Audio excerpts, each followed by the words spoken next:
ড্রামগুলো আপনারা দেখতে পাচ্ছেন, এই ড্রামগুলোতে কিন্তু আপনার বিশাল বিশাল গাছগুলো রোপণ করা হবে। দেখুন এখানে মানে ক্যাকটাস, ক্যাকটাস ফুল গাছ বোনা হয়েছে। সাথে কিন্তু অনেক ধরনের অনেক প্রজাতির আপনার গাছ রয়েছে। এখানে আপনার সিম গাছ বোনা হয়েছে। এই গাছটা নিউ, এই দুইটা গাছ নিউ, আমি আসার পরে দেখতেছি, অর্থাৎ ঢাকা যাওয়ার পরে। ওটা দার্জিলিং কমলা। এটা হচ্ছে আপনার দার্জিলিং কমলা, আর এটা হচ্ছে কি গাছ, এটা কি জাত আমের? আমরুপালি। এটা আমি ঢাকা যাওয়ার পরে আনা হয়েছে রিসেন্টলি। এবং ফুলের গাছ রয়েছে কিন্তু অনেক। এখানে পাতাবাহার রয়েছে, এখানে রঙ্গন, তারপরে হচ্ছে আপনার রঙ্গনের কয়েকটা জাত রয়েছে। এদিকে বাগান বিলাস রয়েছে। তো বন্ধুরা, এখন এখন কিন্তু আপনার বৃষ্টি চলে এসেছে, মুষলধারে বৃষ্টি হচ্ছে। এই ছাতা রয়েছে, এখানে কফি শপ রয়েছে, কফি টফি খাওয়ার জন্য আপনার বসার জন্য এই ছাতাটা বানানো হয়েছিল। তো আমরা এখন বৃষ্টিতে এ জায়গায় বসে আছি আর কি। এখানে বিশাল একটি কিন্তু আপনার ছাদের উপরে বড়ই গাছ রয়েছে।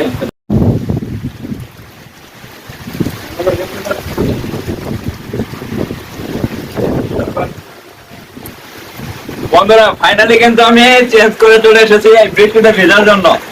এই পরন্ত বিকালে আপনার মুষলধারে বৃষ্টিতে ভিজতে থেকে আপনার একটা রোমাঞ্চকর ফিল পাওয়া যায়।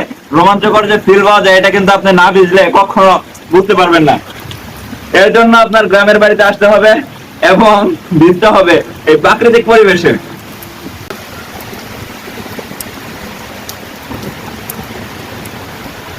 তবে বন্ধুরা, আপনারা কিন্তু ভাবতে পারেন যে আমাদের ছাদে আপনার হচ্ছে গোলাপ গাছ কিন্তু দেখতে পাচ্ছেন না।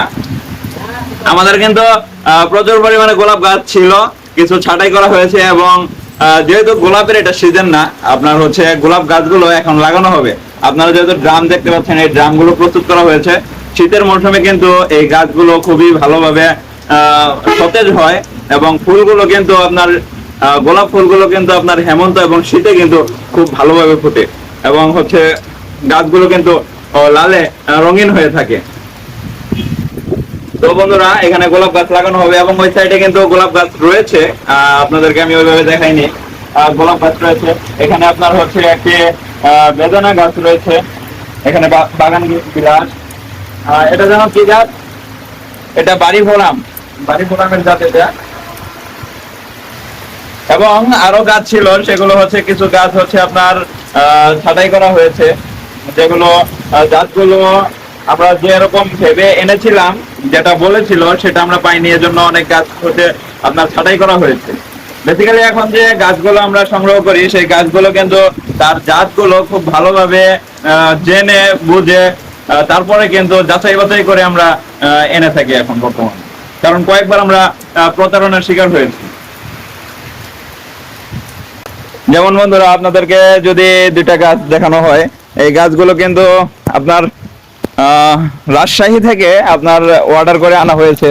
এখানে কিন্তু এই যে আপনারা যে এটা দেখতে পাচ্ছেন, এটা হচ্ছে আপনার ব্যানানা ম্যাঙ্গো, আর এটা রয়েছে মিয়াজাকি। এই গাছগুলো হচ্ছে আপনার রাজশাহী থেকে আনা হয়েছে অর্ডার দিয়ে। প্রায় 4 থেকে 4,500 টাকার মতো পার পিস দাম পড়েছে আর কি। এবং আমরা কিন্তু আনারসও চাষ করা হয় আমাদের ছাদে, এবং কি এমনকি আমরা আনারস কিন্তু খেয়েওছি। এই ছাদে হচ্ছে আপনার আনারস ধরেছিল, সেই আনারস খাওয়া হয়েছে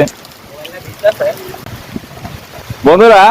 এবং এই যে গাছটি আপনারা দেখতে পাচ্ছেন, এই গাছটি কিন্তু আপনার অনেক বিশেষত্ব গুণ রয়েছে এই গাছটির ভিতরে।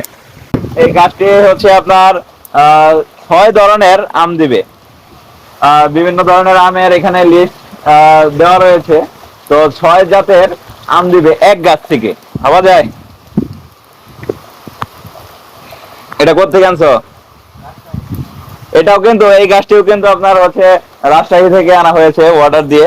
তো এই গাছটিতে আপনার হচ্ছে 6 প্রজাতির আম দিবে, এবং অর্থাৎ এই গাছটিতে বিভিন্ন প্রজাতির আমগুলো হচ্ছে কলম দেওয়া হয়েছে এই গাছটিতে। এবং এই গাছে যে আমগুলো দেবে, সেই আমগুলো কিন্তু আপনার হচ্ছে কোনোটি দেশি আম না, সব হচ্ছে বিভিন্ন দেশের যে বহিরাগত দেশের আম, যেমন থাইল্যান্ডের আম রয়েছে, মিয়াজাকি রয়েছে, এরকম যে উন্নত জাতের বাংলাদেশে যে আমগুলো রয়েছে সেই আমগুলো কিন্তু এটাতে করা হয়েছে আর কি, কলম করা হয়েছে এই গাছে। এবং বন্ধুরা এখানে কিন্তু আপনার এই যে ছাদে আপনার হচ্ছে গাছগুলো যে আপনার হচ্ছে চাষ করা হয়, তো এগুলোর পিছনে কিন্তু প্রচুর পরিমাণে পরিশ্রম করতে হয় বিভিন্ন ধরনের, অর্থাৎ আপনার সন্তানকে যেভাবে আপনি কেয়ার করেন এই গাছগুলোকেও কিন্তু আপনার ঠিক সেভাবেই কেয়ার করতে হবে। দিন রাত 24 ঘন্টায় কিন্তু এদের পিছনে আপনার লেগেই থাকতে হবে, এবং কখন কি কোন ধরনের খাবার দিতে হয়, অর্থাৎ সার দিতে হয়, সে জিনিসটা কিন্তু আপনার জানতে হবে। তো আপনাদেরকে কিছু দেখানোর চেষ্টা করব। যেমন হচ্ছে আপনার এখানে একটি ধরনের আপনার নারকেলের খোসা, এটা হচ্ছে আপনার নারকেলের খোসা। আমরা যে পাকা নারকেলগুলো খেয়ে থাকি, ঝুনা নারকেল যেটা বলা হয়, তার খোসা কিন্তু এখানে ভিজিয়ে রাখা হয়েছে। এটা হচ্ছে আপনার সার হিসাবে কিন্তু ব্যবহার করা যায়। আপনারা যদি আপনাদের কারো ছাদ বাগান থাকে তাহলে কিন্তু এই নারকেলের খোসাগুলো সার হিসাবে ব্যবহার করতে পারেন। এবং এই নারকেলের খোসা ছাড়াও কিন্তু গাছের পাতা, বাকল এবং হচ্ছে যে সবজি রয়েছে, কলা, তারপরে ফল ফ্রুটসের ভিতরে কলা রয়েছে, এ ধরনের যে কিছু সবজি রয়েছে সেই সবজিগুলোও কিন্তু আপনার হচ্ছে এই গাছগুলোর যে মাটির নিচের অংশে একটু খুদে তারপরে হচ্ছে এখানে দিয়ে দিতে হবে। তো বিভিন্নভাবে কিন্তু খুব কেয়ার করতে হয়। ছাদ বাগান যারা মনে করেন যে ছাদে আমি গাছ এনে বুনে রাখবো এমনি আপনি গাছ হয়ে যাবে, বিষয়টি কিন্তু এমন না। ছাদ বাগানে আপনার হচ্ছে মাটির সাথে যার সংযোগ নেই, এরকম একটি গাছ এরকম সতেজ থাকবে ছাদের উপরে, মাটির থেকে প্রায় 10 ফিট উপরে এরকম সতেজ থাকবে, এটা কিন্তু তাকে ওই পরিমাণ চাহিদা অনুযায়ী যদি সার ব্যবহার না করা হয়, সার খাবার না দেওয়া হয়, তাহলে কিন্তু এই গাছগুলো এরকম সতেজ হতো না।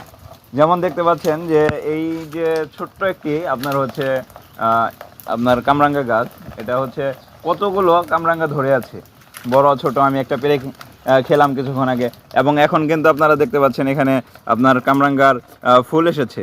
এখান থেকেও কিন্তু কিছুদিন পরে, অর্থাৎ হচ্ছে আমরা যখন বড়গুলো খেয়ে শেষ করে ফেলবো, পরেই কিন্তু আপনার হচ্ছে এই যে ফুল থেকে যে কামরাঙ্গাগুলো আসবে সেগুলো কিন্তু আপনার খাওয়ার উপযুক্ত হয়ে যাবে। এবং এদিকে আপনার বিশাল একটি আপনার বড়ই গাছ রয়েছে, কাঁঠাল গাছ রয়েছে, এবং একটি হচ্ছে আপনার এখানে আমাদের ছাদ বাগানে আপনার এই যে একটি নারকেল গাছ দেখতে পাচ্ছেন বৃহৎ আকৃতির।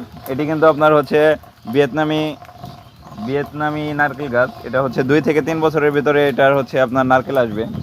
এবং ড্রাগন গাছ রয়েছে, এবং ড্রাগনে কিন্তু দেখুন ফুলও এসেছে, অনেকগুলো ফুল এসেছে। একটা ওখানে আরেকটা ফুল এসেছে।